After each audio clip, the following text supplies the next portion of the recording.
Blog Talk Radio. Welcome to Last First Date Radio, featuring interviews with experts in dating, relating, and mating in midlife. And now, here's your host, Sandy Weiner.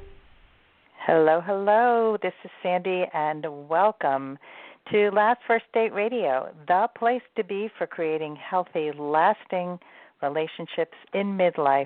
And today I am excited to be speaking with marriage and life coach and sexpert Gail Crowder about how to reconnect with a partner emotionally, sexually, and spiritually. Over the past 11 years since I started doing this work, I have been able to make a real impact on women as a love and women's empowerment coach. Women have entered into relationships of their dreams. They have found the love of their life, and they've gotten married. But as I grow and advance the Woman of Value movement, which is really what I stand for, I plan to support women even further by giving them accessible tools to teach others how to treat them, and showing them how valuing themselves is simply non-negotiable. Every week I bring you a tip on how to become a woman of value, and this week's tip is your past doesn't limit you. So many women and men think that because of their past, they are doomed for a certain future or presence, and I want to tell you that it is simply not true. I mean, if you listen to this show, you will hear so many of the experts who have come from very difficult beginnings, and that's what inspired them to do this incredible work. And I'm actually going to ask Gail about her beginnings, because it's always interesting what inspires people to do the work they do.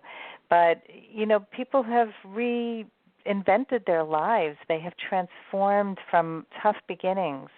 So please don't let your past limit the present and the future, because you are destined to live a great life if you believe it and you do the work to achieve it. If you are not yet a member of my private Facebook group, which is called Your Last First Date, I invite you to please join us.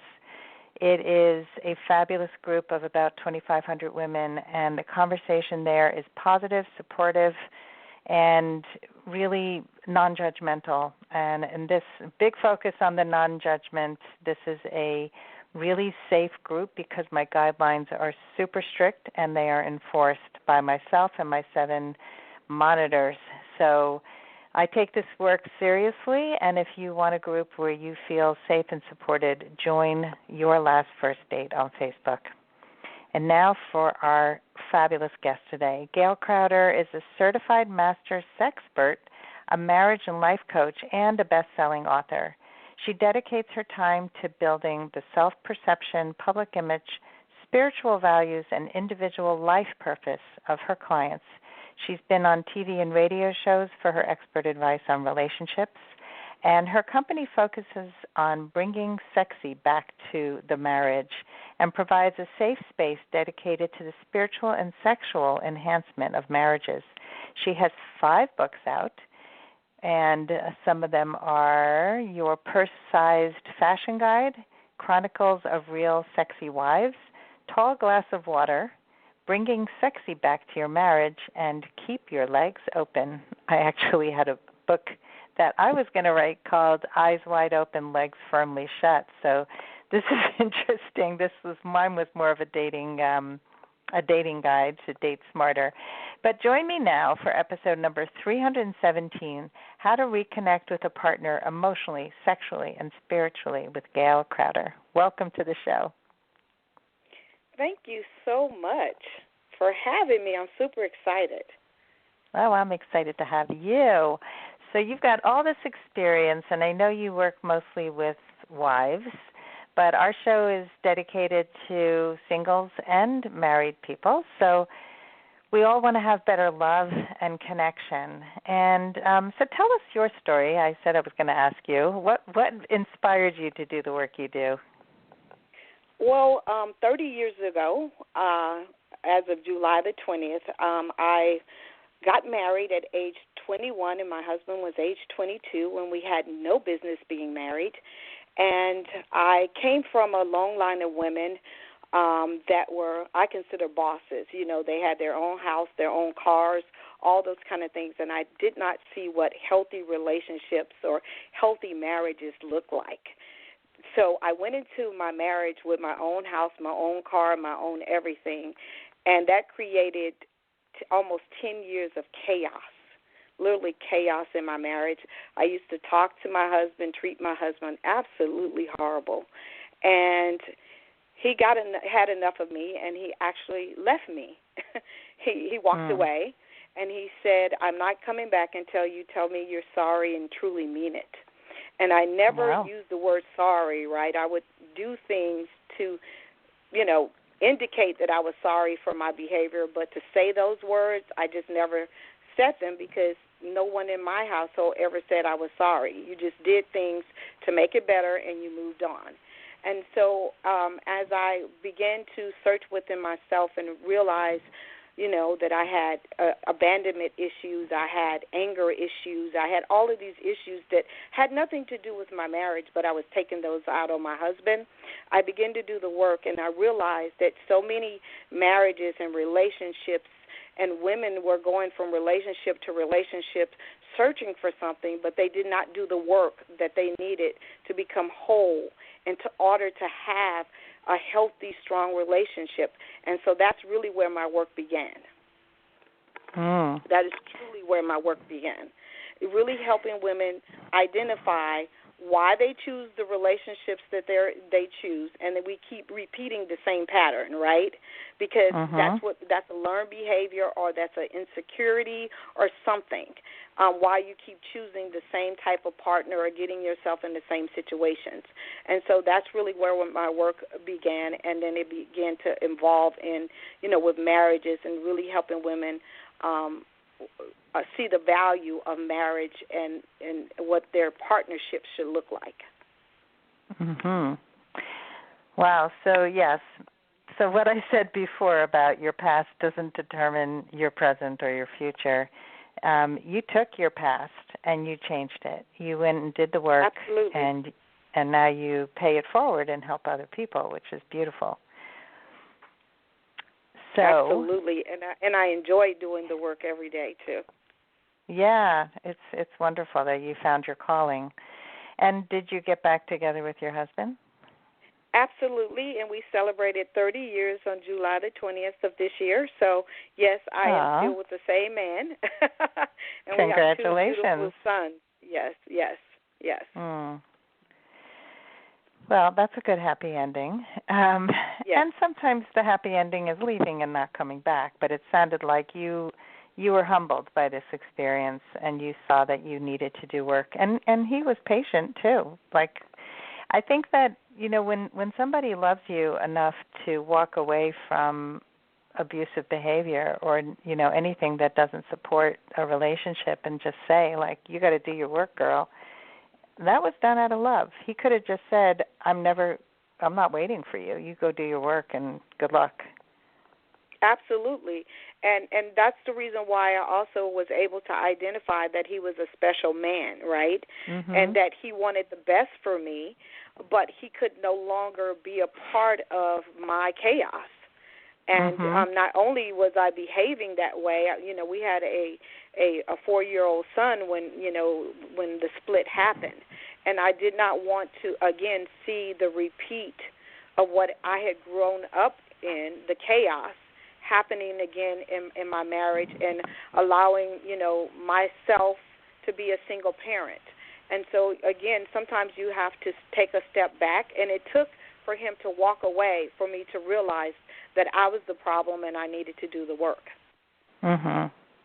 Yeah, no, that's wonderful, and he does sound like a good guy. As I said, like, I picked up on that right away. I have seen other men who just don't, you know, they wouldn't stick around. So let's talk about the parts of, like, reconnection. This show is about reconnecting. And let's talk first about the disconnect. Like, what happens in relationships that disconnect people? A lot of times it could be, it's so many factors that can come into play when you disconnect with someone that you fell in love with, or you had synergy with, or you wanted to, basically hang out with. And the first thing is it could be a lack of communication, effective communication. That was one of the things that started the ripple effect in my own personal life. I didn't know how to communicate with my partner. I did not know the things to say, how to say them, and when to say them, right? And so communication is a huge stepping stone to a disconnection in a relationship. So that's the first thing. The second thing could be, you guys are on two different paths.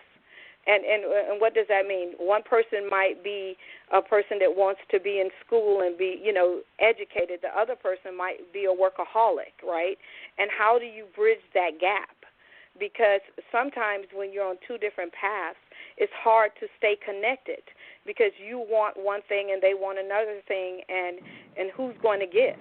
And a lot of times when you're seeking something, you don't want to give up what you're seeking in order to stay connected to that other person. So that can be a path to disconnection as well. Yeah, and it happens actually a lot in this age demographic, over 40, 50, 60, when people are starting to retire. I actually spoke to a coaching group of another coach last week and was talking to them about empowered communication, and the person who was leading the group is working really hard, and her husband is semi-retired. And so she wanted some coaching around the fact that her husband takes naps during the day while she's working her tail off.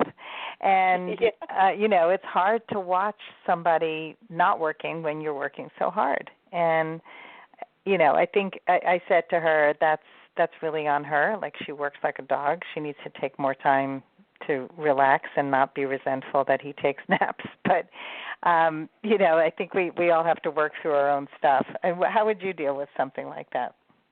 Absolutely. And the thing is that maybe, like you said, if she's able to enjoy a nap along with her husband, that would be a way to reconnect, right?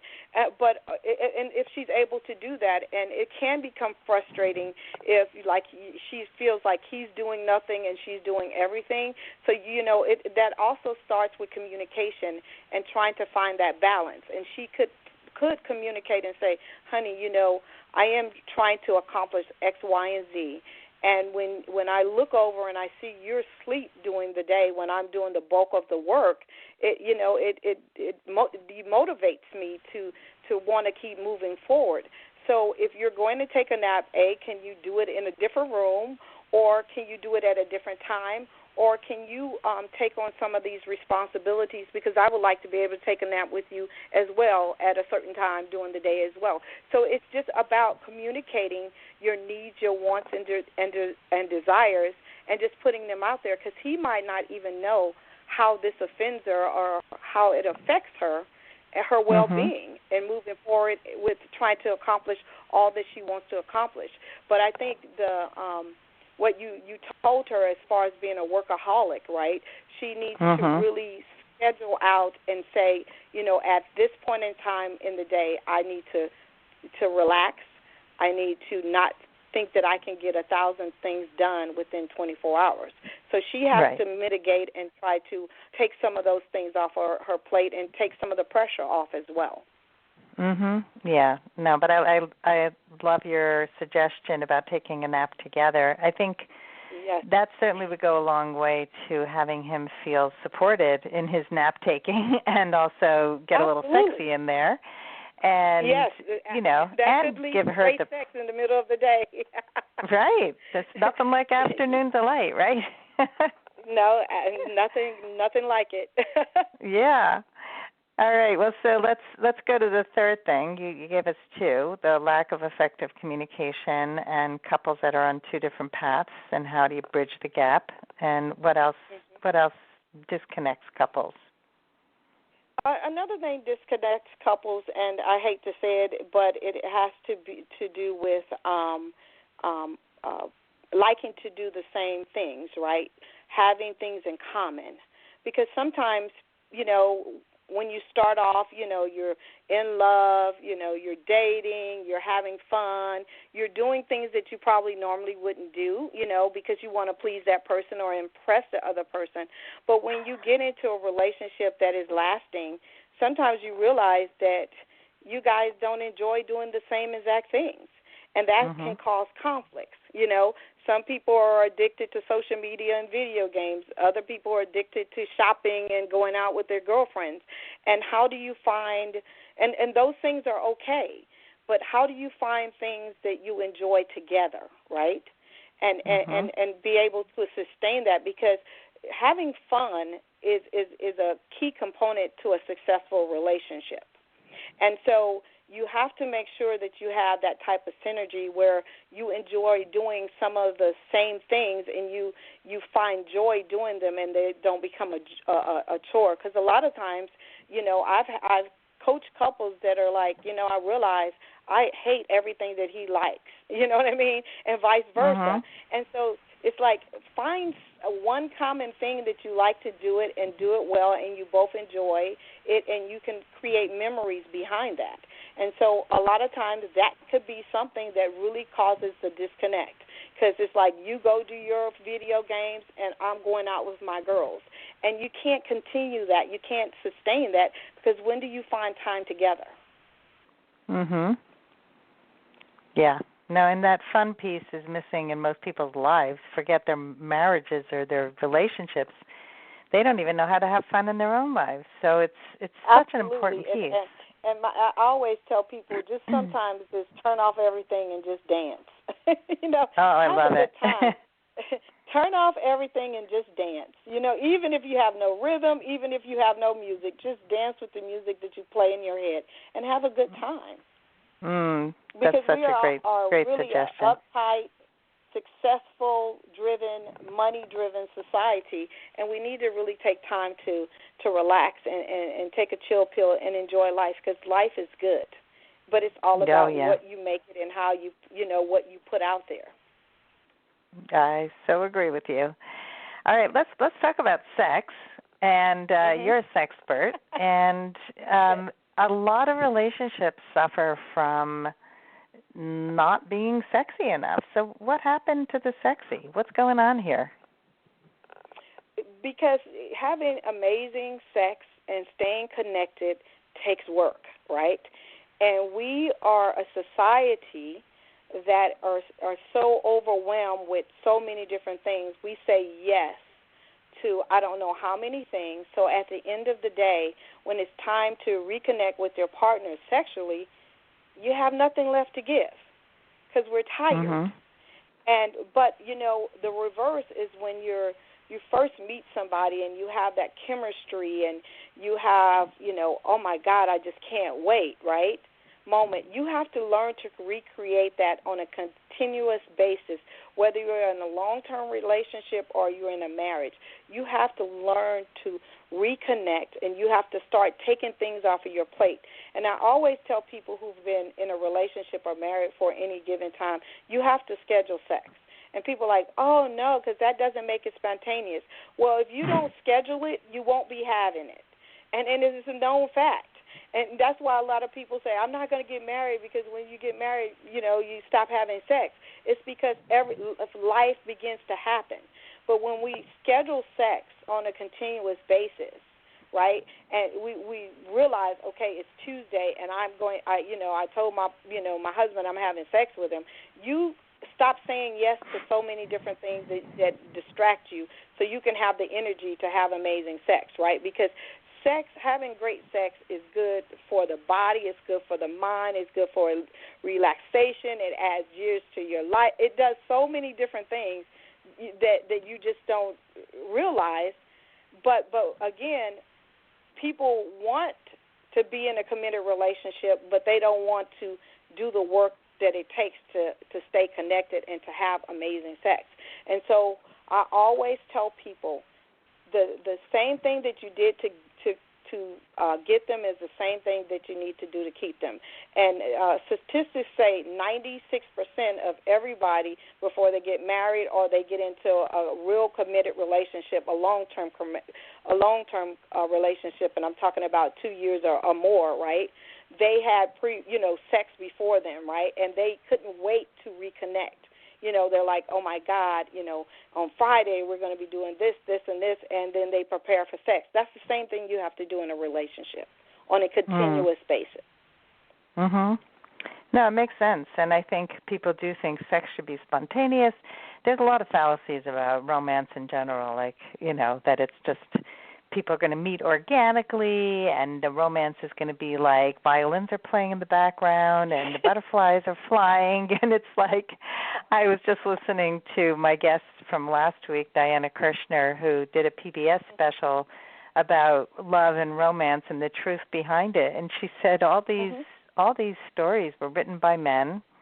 It's about the man who comes in on the white horse and, and you kiss a frog and the frog turns into a prince and, she goes to the prince, it's the frog is riding the horse, it's like, but we just have a lot of crazy stories that we think love should be and we think sex should be, and pornography is really getting in the way of good sex, too. I mean, a lot of people Absolutely. And people think that pornography is real. It's not.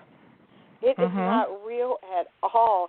And people think that if we're not having sex the way that looks, then it's not quality sex. And it's not real. You know how many times they have to take those shots and they cut and splice and do all these different kind of things, and then it turns into the body image thing. It just becomes a ripple effect, right? And it's not real. And let me just tell you that we have done a poor job as a society with like your guest said, the Cinderella effect.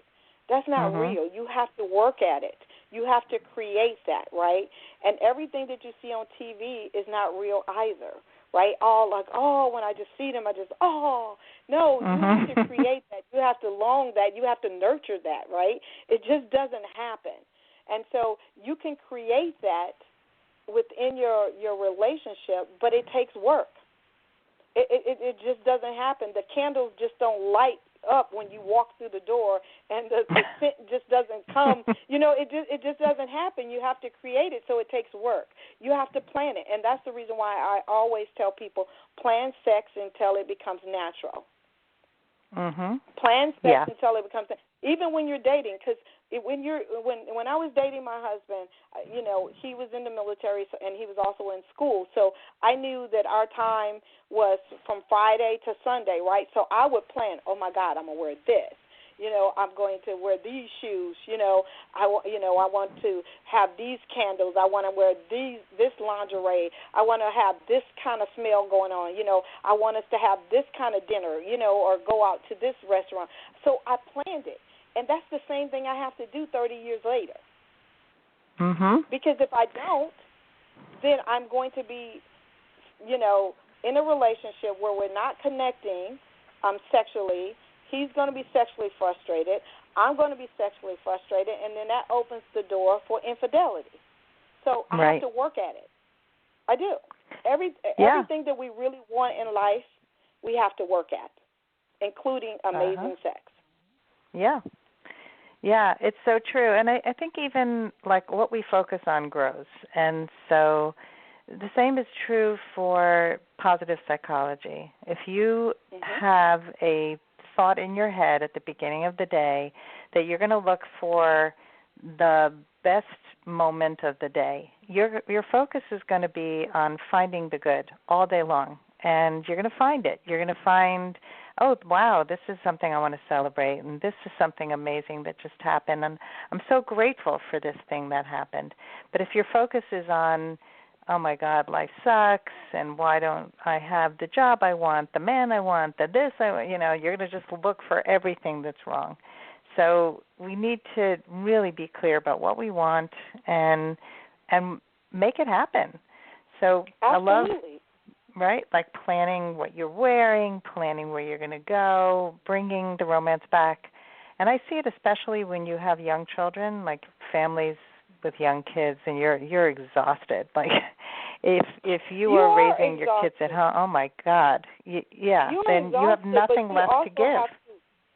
But you also have to realize that your relationship is your first priority, right? Because your kids are going to grow up and leave, and they're going to get their own relationships. And if you are in a long-term relationship or a marriage and you want it to work, you have to foster that and nurture that just as if before the kids came along. And sometimes that is hard. But again, like I said, relationships are hard work, right? And it's a job that you never leave, right? Because if you have a bad day at work, right, you know, like at 5 o'clock or whatever time you're getting off, you know, I see you later, alligator. But when you're in a relationship and if you're having a bad day, you need to fix it because it just causes so much stress, strain, and energy. And so I always tell people your relationship should be your number one focus, even though sometimes it's hard. But if you have a great relationship, you have great communication. Great communication leads to great intimacy, and intimacy leads to amazing sex. And so it all goes together. And that's the reason why when we first started talking, I said talking about communication. Communication is the key to everything. And when you're overwhelmed, when you're sad, when you're not feeling well, if you're able to communicate that with your partner, right, you can get your needs met a lot quicker than if you are not communicating and you're overworked and feeling like you're in the relationship alone. And that's the reason why a lot of relationships fail, because you feel like, you know, I'm alone. We're not communicating, we're not having sex, and it becomes a snowball effect.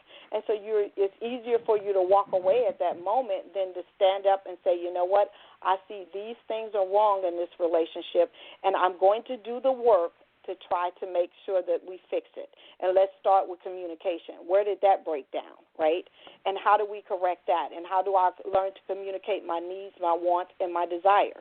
Because most of the time, if you have a partner that really wants this to work, they're feeling the same exact thing that you're feeling. That women are more vocal, as you know, in relationships than men, right? But for the most part, they want to feel needed. They want to feel that they can rescue you. They want to know that you desire them sexually and all of those things. And if you tell them, listen, honey, I am doing entirely too much. It's a lot going on at work, you know, coming home and having to clean up, do homework and all these kind of things, and I need your help in order for me to be able to give you myself fully, you know, after the kids go to bed or whatever time you set aside for your partner.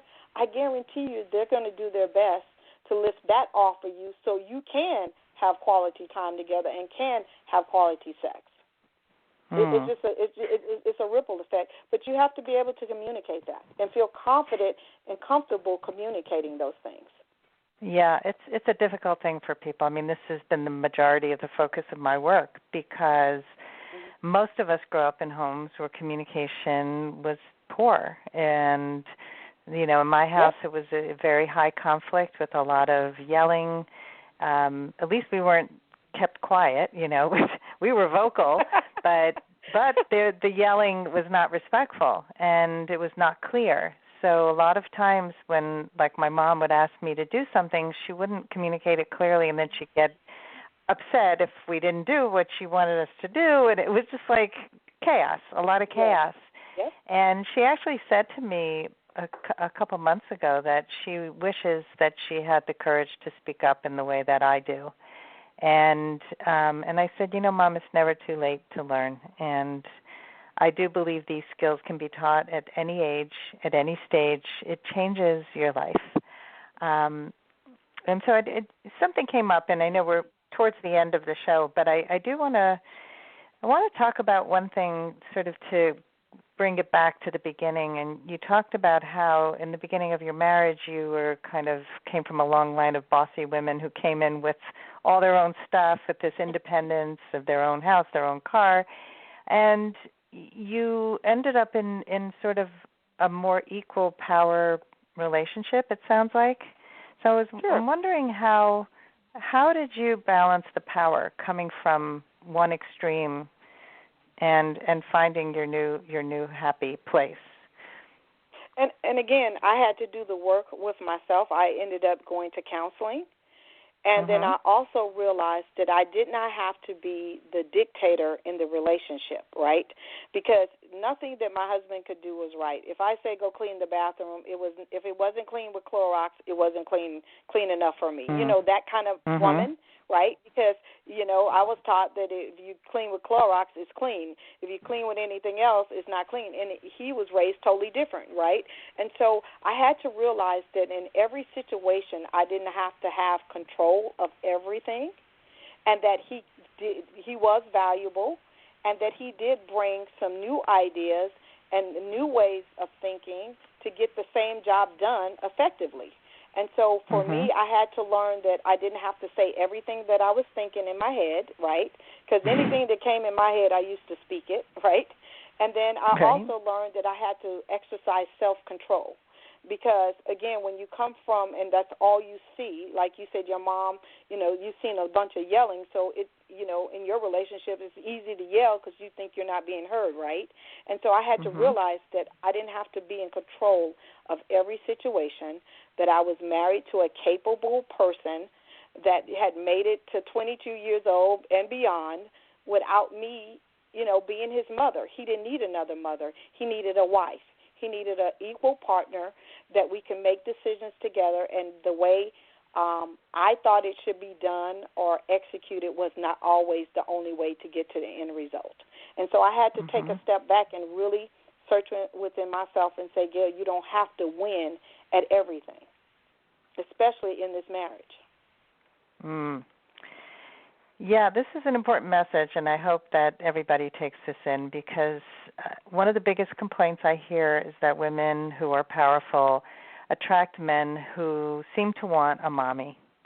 And I believe that there's a dynamic that we create by taking too much control and taking over that has the man act like he wants a mommy. Certainly can be the wrong partnership, but also it's learned behavior. And so when you change the dynamic, it stops the emasculation. It has your husband rise up and be even more empowered, and it has you be a partner, not a dictator, which is so important. I love this message. You nailed that. You literally nailed that, because that's literally what had to happen in my household in order for us to last, because I did not want to become another statistic, and I knew that he was capable, but, you know, he's like, I'm not going to be fighting with you on every single thing that is presented in this union. I'm just not going to do it. And so I had to learn to take a back seat and realize that he was capable. And like you said, give him his manhood back that he rightfully deserved, and he wears it well, you know? And I had to realize that. Yeah, beautiful. All right, I have one last question for you. What is your number one tip to help women go on their last first date? Be confident in your own skin, and don't let what media, social media, or other people say about you or have said to you define your path. I love it. Well, thank you, Gail. Tell our audience how to find you and all of your beautiful books and your beautiful work. You can find me on any social media platform as well as my website at Gail Crowder. So all my social media platform is my name, Gail, Gail, last name Crowder, Crowder, and you can find all of my books either on my website, or you can find them on Amazon, Barnes & Noble, or wherever you find your reading materials. You can find my books there. Great. Well, thank you so much for coming on and helping couples bring sexy back and to reconnect on all levels, because it's such an important conversation, and we can't speak about this enough. So thanks again, Gail. Thank you so much for having me. You guys have an amazing, amazing day. Thank you. You too. And thanks, everyone, for listening today. And if you love Last First Date Radio and you like what you're hearing, please rate and review us over at iTunes or anywhere that you listen to this show. We are on FM Player, Stitcher, Google Play, we're everywhere. So rating and reviewing helps more people find us and love us. And hope that you go on your last first date very soon. Have a great day.